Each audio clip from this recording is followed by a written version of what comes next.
Hola, me llamo Nuri Sanauja, soy el Communication Focal Point de Bihać en Bosnia y Herzegovina en los próximos meses. Voy a hablaros un poco de la situación que estamos presenciando aquí. Con el inicio del invierno y las bajas temperaturas, vemos cómo decae la moral. Cada vez es más difícil cruzar la frontera. Estas últimas semanas han muerto 2 personas en la montaña debido al frío y un grupo de 6 marroquíes fue atacado y gravemente herido por un oso, sin olvidarnos de la violencia que sistemáticamente ejerce la policía y los militares, que han cogido como práctica forzar a la gente, menores incluidos, a meterse en las aguas heladas del río durante periodos de hasta media hora. Ahora mismo hay una gran cantidad de personas en movimientos atrapada indefinidamente aquí. Debido al frío, muchas de ellas recurren a los campos de refugiados tales como Lipa para poder resguardarse. Cuando oímos hablar de Lipa, suelen compararlo con una prisión. Condiciones mínimas para que se mantengan en vida, por ejemplo, duchas sin acceso a agua caliente, lavabos en un campo de refugiados para 1.500 personas que solo se limpian una vez al día, nula atención a enfermedades infecciosas como la sarna y una sola comida al día que carece de contenido nutricional. Mis compañeros de equipo, Nico Gómez, Sori Fordo y Masa Nasal, han escrito este texto denunciando el consumo de drogas que se fomenta en los campos de refugiados europeos. Con este texto queremos denunciar mala praxis y abandono institucional que suman un granito más a la dura realidad de que, para esta Europa corrupta, las vidas migrantes no importan. Esperemos que pueda traer un poquito de claridad y empatía hacia el delicado tema del consumo de sustancias en los tránsitos migratorios del que tan poco se habla por miedo al estigma. Para poneros en contexto, Lyrica, pregabalin, es un medicamento que se utiliza para la epilepsia, pero que los efectos que tiene también pueden calmar los síntomas del trastorno de ansiedad generalizada. Hay un consumo frecuente entre las personas en tránsito migratorio que puede generar problemas de adicción. Su uso, combinado con el alcohol u otras sustancias, pueden generar sobredosis e incluso la muerte. Cuando les preguntamos dónde la consiguen, nos responden que en el campo de refugiados de Lipa las reparte el médico. La administran sin avisar de los efectos secundarios, sin preguntar por problemas de adicción, sin acompañamiento psicológico ni apoyo para dejar de consumir. En general, siempre es el mismo procedimiento. El médico llega, te administra la pastilla y se olvida de ti. Las personas a las que preguntamos nos explican que hay unos pocos médicos para 1.500 personas y que, cito, dándole las pastillas a las personas se aseguran de que estén tranquilas y no generen problemas. Punto.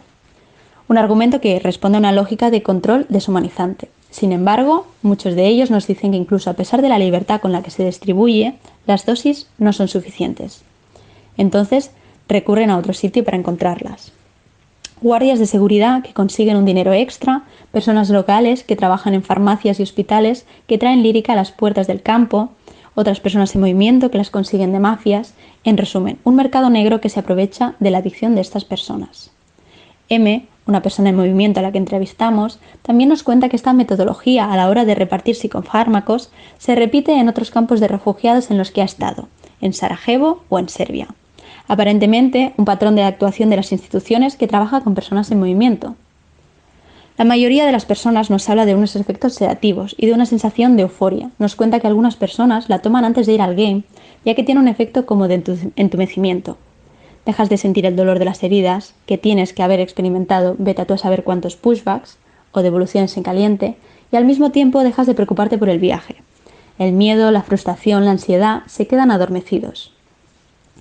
Es importante recalcar la conexión entre el consumo de las drogas y el trauma. Su consumo ayuda a paliar los efectos del TDEP o trastorno de estrés postraumático. Los flashes, el estrés, la hipervigilancia se hacen más sencillos si los tapas a través del consumo. De esta pequeña investigación podemos extraer 1. Que dentro del campo para personas refugiadas del IPA se está repartiendo medicación psicofarmacológica sin el seguimiento ni las indicaciones pertinentes por parte de los profesionales de la salud. 2. Que paralelo a esta situación opera un mercado negro de la misma medicación del que participan tanto los locales como mafias como personas en movimiento. 3. Que las instituciones son conscientes de esta situación pero se niegan a ofrecer tratamiento que solucione los problemas de adicción a las personas que están protegidas bajo su tutela. 4. Que parece tratarse de un caso aislado. 4. Que no parece tratarse de un caso aislado, sino de una metodología común en otros países de la Unión Europea. Muchas gracias por escucharme. Nos vemos en el próximo podcast.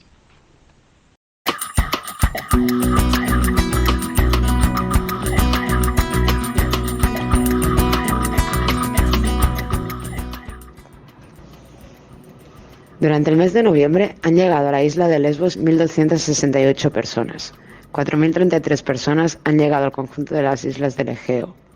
Durante este mismo mes se han devuelto en caliente 2.533 personas desde las islas del Egeo o sus costas hacia Turquía. Las devoluciones en caliente son el día a día en las islas. La mayoría de la gente ha intentado cruzar múltiples veces, con una media de 8, antes de conseguir llegar a Grecia y pedir asilo. Las últimas 2 semanas se han publicado imágenes de 2 incidentes distintos en el mar cerca de Lesbos. 2 personas que consiguieron esconder el teléfono móvil y grabar durante el pushback. En las imágenes vemos cómo los guardacostas se acercan a las barcas, revientan el motor con un palo metálico, que usan también para pegar a las personas en la barca, y las remolcan de nuevo a aguas turcas, donde les dejan a la deriva con una barca sin motor. Durante este mes, por lo menos 7 personas han perdido la vida en el mar Egeo, en 2 naufragios distintos. Los naufragios no son incidentes desafortunados o debidos al mal tiempo, son resultado directo de las devoluciones en caliente y los métodos utilizados para ello. Pero cuando consigues llegar a la isla de Lesbos, la situación no mejora mucho. Ahora mismo hay 5.300 personas viviendo en el campo de Maurubuni, un campo con capacidad para 3.000. Las condiciones en el campo son pésimas. La distribución de comida es una vez al día, con una ración insuficiente y muchas veces en mal estado. No hay agua caliente en las duchas, hay zonas sin electricidad y debido a la falta de espacio hay entre 3 y 4 familias compartiendo una misma tienda. Esta es la situación de las personas que están dentro del proceso de petición de asilo. Las personas que han recibido una decisión negativa a su proceso de asilo no tienen derecho a comida ni a sanidad. Hay muchas personas en esta situación. En Grecia se considera a Turquía tercer país seguro, y eso implica que todas las peticiones de asilo para determinadas nacionalidades son rechazadas en primera instancia, ya que no se tiene en cuenta el país de origen, sino Turquía. Otro colectivo que queda fuera de toda ayuda gubernamental son las personas que han recibido una decisión positiva a su petición de asilo, pero aún no han recibido sus documentos. Esta semana se ha intentado echar del campo a más de 500 personas que se encuentran en esta situación. Actualmente se encuentran compartiendo una tienda enorme, sin electricidad y ni siquiera colchones. Con todo, la gente sigue llegando a la isla y la población del campo seguirá en aumento. Solo cabe esperar un empeoramiento de la situación y las condiciones de vida en el campo.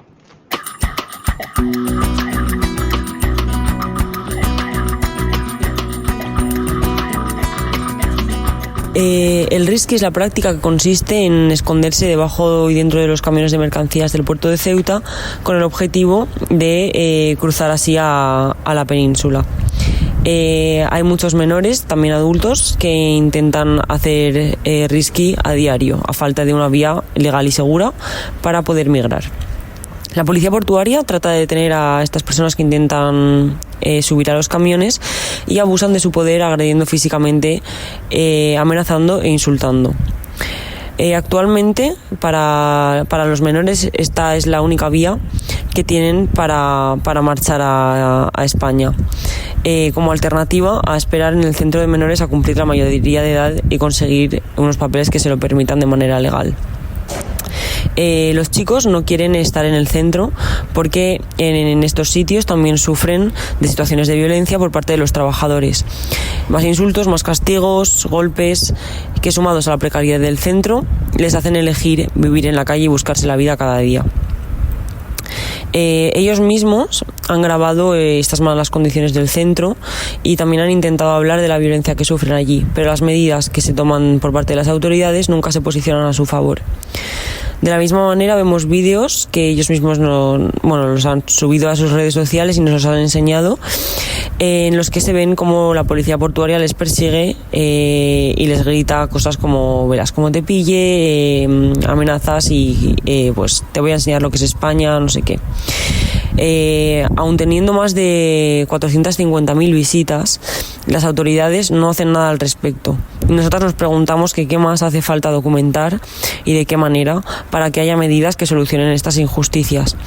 Las autoridades ya conocen estas injusticias. Aquellos que tienen la responsabilidad de garantizar estos derechos saben de estas situaciones, pero no hacen nada a favor de mejorar las condiciones. Desde Learning Kitchen intentamos tener espacios de cuidados, apoyos a los chicos que están pasando por esto, escucharles, acompañarles y en casos concretos brindar apoyo legal. Un caso concreto, por ejemplo, que demuestra la falta de transparencia con la que trabajan las administraciones locales y las dificultades con las que tienen que lidiar los menores que viven en el centro de menores en Ceuta, es el caso de M. Es un chico que no llega a los 14 años y que tras varias denuncias en su contra fue trasladado al centro de internamiento de menores infractores, Punta Blanca. Según la legislación española, un menor solamente puede ser trasladado a un centro penitenciario después de haber cumplido los 14, porque solamente puede cometer actos punibles y ser condenado a internamiento si tiene más de 14 años.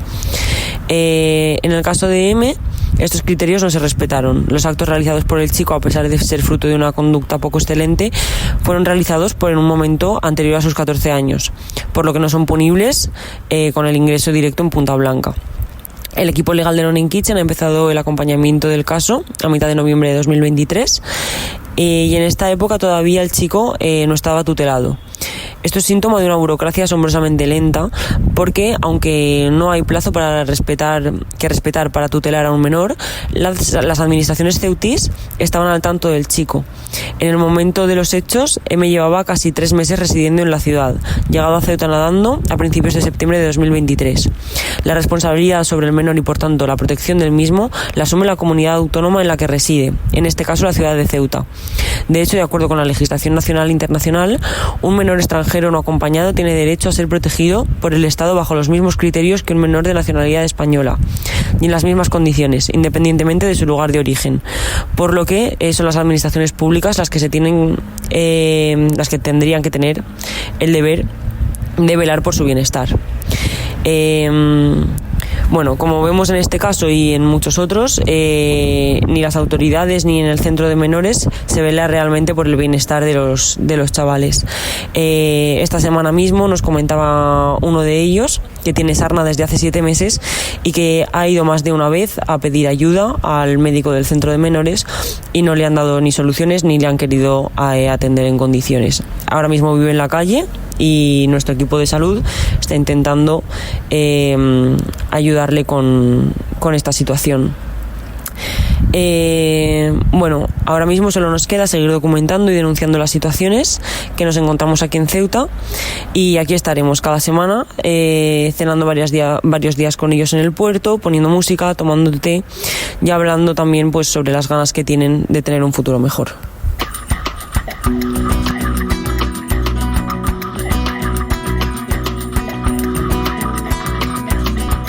El pasado viernes 24 de noviembre de 2023 se cumplieron 17 meses de la brutal masacre de Melilla el 24 de junio. Son 17 largos meses sin justicia ni esclarecimiento. Como cada día 24, organizaciones de Melilla conmemoramos con flores a las víctimas de la cruel política fronteriza de España y de la Unión Europea. Pocos días después de este acto, nos dimos cuenta de que las flores habían sido retiradas y arrojadas al suelo. En nuestra opinión, es una muestra de falta de respeto, desprecio y humillación. Por otro lado, desde Solidary Wheels vemos con preocupación la continuidad de Fernando Grande Marlaska como ministro del Interior, entre otras cuestiones por su inhumana gestión de la masacre de Melilla. Por ello, seguimos exigiendo esclarecimiento de los asesinatos y desapariciones y justicia para todos los afectados por la masacre de Melilla. En las últimas semanas ha cambiado el modus operandi de la policía de frontera y por un momento se imposibilitó de nuevo el acceso al Centro de Estancia Temporal de Inmigrantes, también conocido como CETI, a un grupo de personas de Latinoamérica. Pero afortunadamente se ha vuelto a permitir la entrada a todas aquellas personas que manifiesten su intención de solicitar asilo y estén dadas de alta en el sistema a tal efecto. El CETI tiene un sistema cambiante, que hoy sea accesible no garantiza que mañana lo vaya a ser. Por eso en la última semana hemos publicado un informe para saber más sobre este centro. Y en cuanto a nuestro trabajo en terreno, seguimos con el resto de espacios de encuentro. Tanto en los repartos de comida como en el espacio de juego del skatepark nos reunimos con menores de centros de acogida, menores en situación de calle y con mayores de edad.